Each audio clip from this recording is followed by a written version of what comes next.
नमस्कार।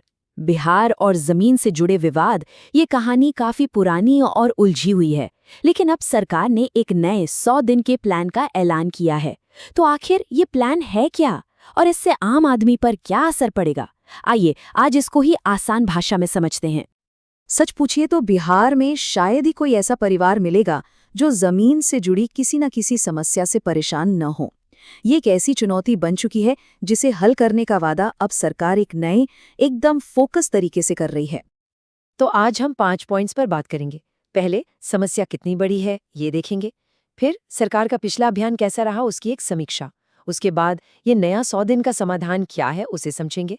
चौथा, जिन्होंने आवेदन किया है उनके लिए आगे क्या कदम है। और आखिर में सारी जरूरी बातें और आगे क्या हो सकता है इस पर एक नजर। तो चलिए शुरू करते हैं पहले पॉइंट से। आखिर ये सब सरकारी अभियान, इनकी जरूरत ही क्यों पड़ी? बिहार में जमीन की जो समस्या है वो असल में कितनी गहरी है?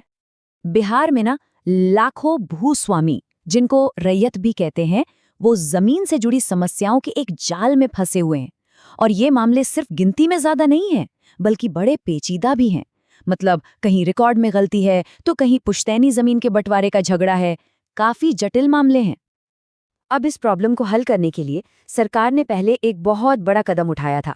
नाम था उसका राजस्व महाअभियान। तो आइए देखते हैं कि उस अभियान का हुआ क्या। इस महाअभियान का मुख्य मकसद था जमीनी रिकॉर्ड का जो पूरा सिस्टम है उसको ठीक करना। इसमें कई चीजें थीं, जैसे जमाबंदी, यानी जो लैंड रिकॉर्ड्स होते हैं उन्हें अपडेट करना, रिकॉर्ड में जो गलतियां हैं उन्हें सुधारना, विरासत और बंटवारे के जो मामले हैं उनको प्रोसेस करना, और हाँ, वो सारे रिकॉर्ड्स ऑनलाइन लाना जो अब तक सिर्फ कागजों में ही बंद थे। लेकिन इसके बाद जो नतीजा सामने आया ना, वो सच में चौंकाने वाला था। इस अभियान के दौरान पूरे बिहार से पता है कितने? पूरे 46 लाख आवेदन आए।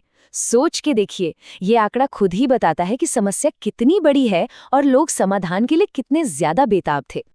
लेकिन यहाँ कहानी में एक मोड़ है। इन 46 लाख आवेदनों में से सिस्टम में अपलोड हो पाए सिर्फ 15 लाख।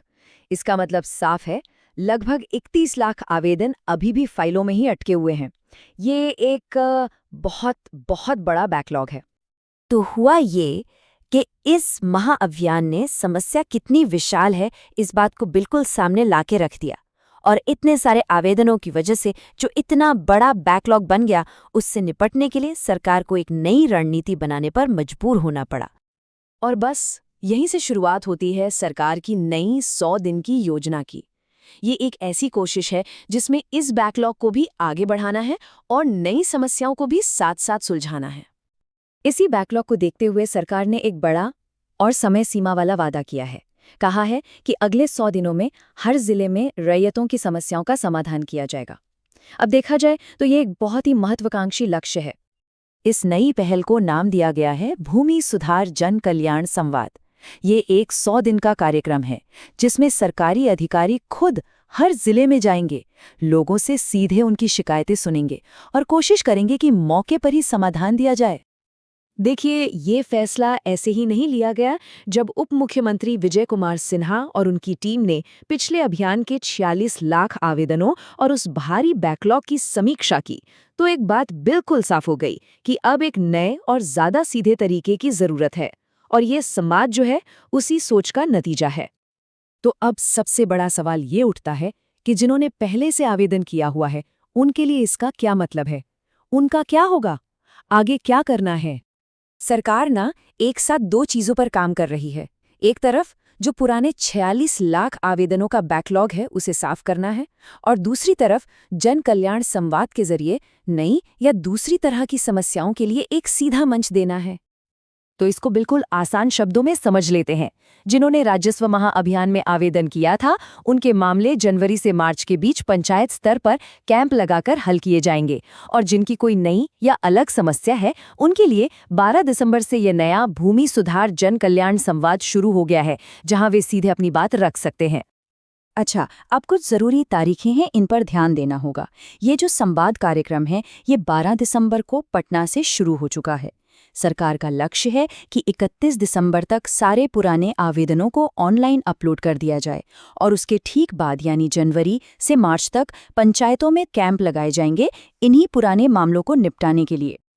तो इतनी सारी जानकारी के बाद इसका सार क्या है, मतलब आगे क्या उम्मीद की जा सकती है? चलिए इसको आखिर में आसान भाषा में समेट लेते हैं। देखिए, मोटा-मोटी 4 बातें बिल्कुल साफ हैं। पहली, पुराने आवेदनों का निस्तारण पंचायत कैंपों में होगा। दूसरी, नई समस्याओं के लिए 100 दिन का जन संवाद शुरू हो चुका है। तीसरी, ये दोनों काम एक साथ चलेंगे समानांतर। और चौथी और सबसे जरूरी बात, अपने अपने जिले में इस संवाद की तारीख क्या है, इसके लिए स्थानीय घोषणाओं पर नजर रखनी होगी। तो कुल मिलाकर सरकार की रणनीति दो तरफा है। एक तरफ पिछले लंबित मामलों को खत्म करना और दूसरी तरफ आगे आने वाली समस्याओं के लिए एक तेज और सीधा समाधान का रास्ता तैयार करना। और आखिर में वही सबसे बड़ा सवाल कि क्या ये दो तरफा रणनीति और ये 100 दिन का अभियान बिहार की दशकों पुरानी ज़मीनी समस्याओं को क्या वाकई जड़ से ख़त्म कर पाएगा? ये एक ऐसा सवाल है जिसका जवाब लाखों लोगों का भविष्य तय करेगा।